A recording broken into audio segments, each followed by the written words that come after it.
খানের রাজধানী জানাদু ছিল একটি বিচিত্র সুন্দর শহর।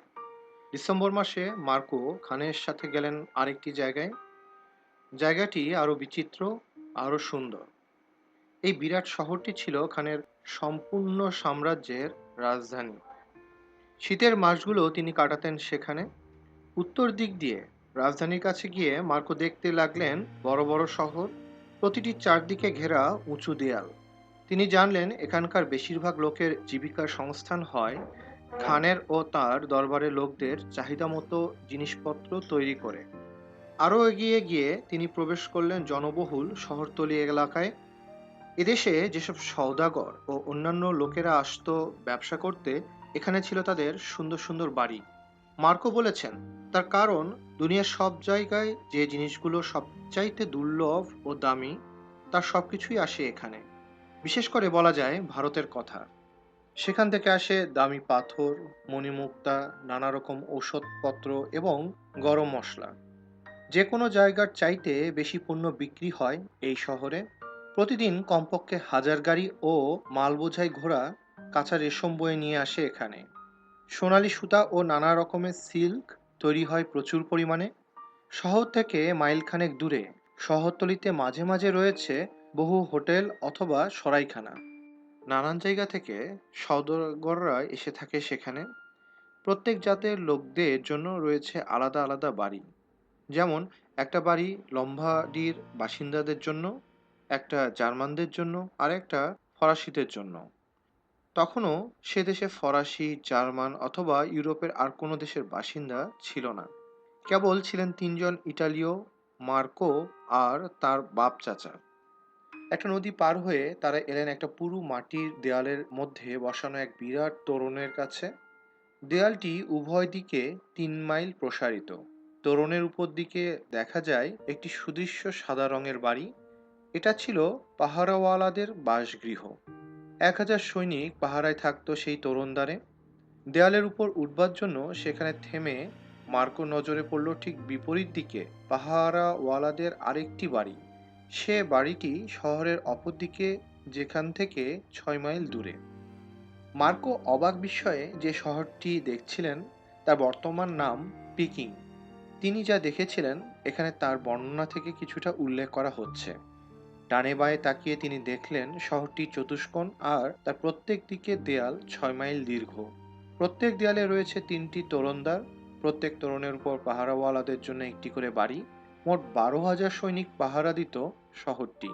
কিন্তু মার্কো বলেছেন এটা ভাবা ঠিক হবে না যে কোনো দুশ্মন শক্তির ভয়ে এমনি সৈন্য মোতায়েন রাখা হতো।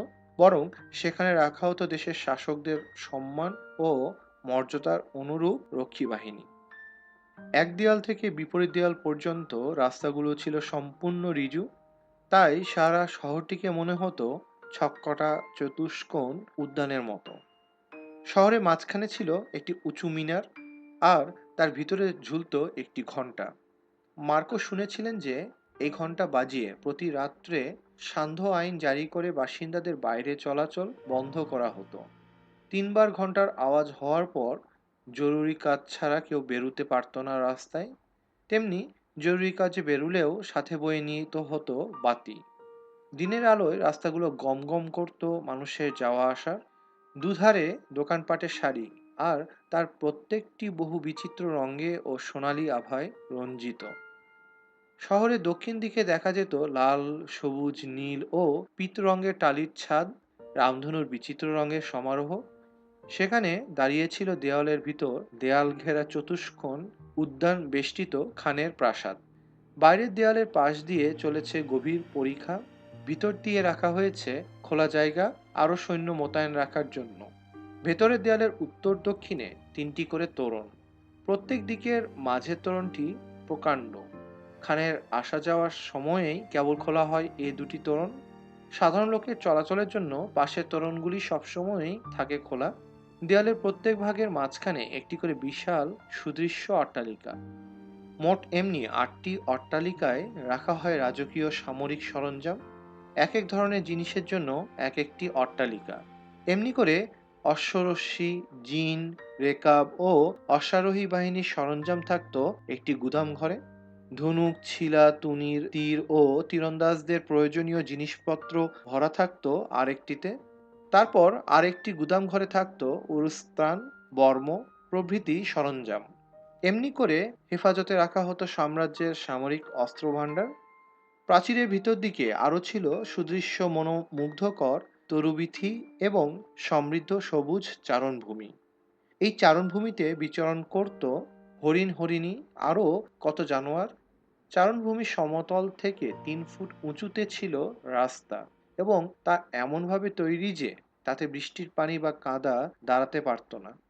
সবার ভেতরে চতুষ্কোণ উদ্যানটির চারদিকের প্রাচীর প্রত্যেক দিকে 1 মাইল লম্বা, 25 ফুট উঁচু এবং অত্যন্ত পুরু। তার মাঝখানে রয়েছে খানের প্রাসাদ। অবাক বিস্ময়ে মার্কো বলেছেন, এই যাবৎ যত প্রাসাদের কথা জানা গেছে তার মধ্যে বৃহত্তম এ প্রাসাদ। পরে তিনি প্রাসাদটি দেখেছিলেন। তার বিবরণ দিয়ে তিনি বলেছেন, খানিকটা শূন্য প্রাঙ্গণ বাদ দিয়ে প্রাসাদটি উত্তরের প্রাচীর থেকে শুরু করে দক্ষিণের প্রাচীর পর্যন্ত প্রসারিত। এই শূন্য প্রাঙ্গণে চলাফেরা করে পদস্থ লোকেরা ও সামরিক রক্ষী দল। এর কোনো উপরতলা নেই, কিন্তু ছাদ অনেকখানি উঁচু। যে পাকা বুনিয়াদের উপর প্রাসাদটি গড়ে উঠেছে তা জমিনের সাধারণ উচ্চতা থেকে অনেকটা উঁচু, এবং তার সব দিকে শ্বেত পাথরের প্রাচীর গড়ে উঠে সমতল ছাদের কাজ করছে।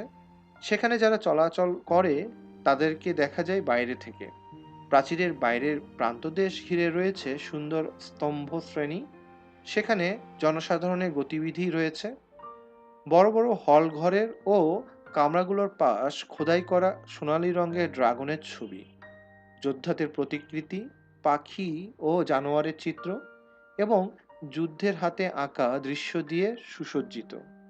চারদিকেই রয়েছে শ্বেত পাথরের চমৎকার সিঁড়ি, তা বেয়ে জমিন থেকে ওঠা যায় সমতল ছাদে। এইটাই হচ্ছে প্রাসাদের প্রবেশ পথ। প্রাসাদ থেকে দূরে দেখা যায় কতকগুলো কামরা বিশিষ্ট প্রকাণ্ড প্রকাণ্ড বাড়ি।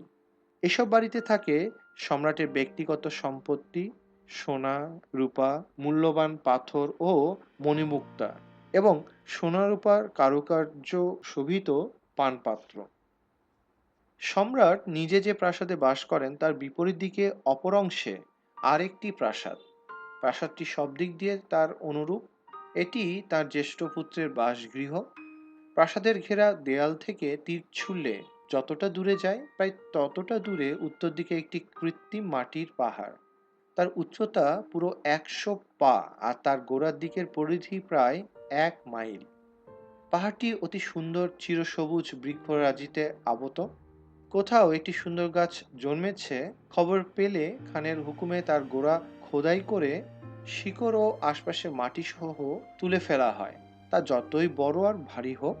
তারপর গাছটি হাতির পিঠে করে এই পাহাড়ে এনে সেখানকার গাছের সংখ্যা বাড়ানো হয়। এখানে যে চিরন্তন সবুজের সমারোহ, তারই জন্য একে বলা হয় সবুজ পাহাড়। এই পাহাড়ের উপর রয়েছে একটি কারুকার্য শোভিত কেল্লা। তারপরও রং পুরোপুরি সবুজ।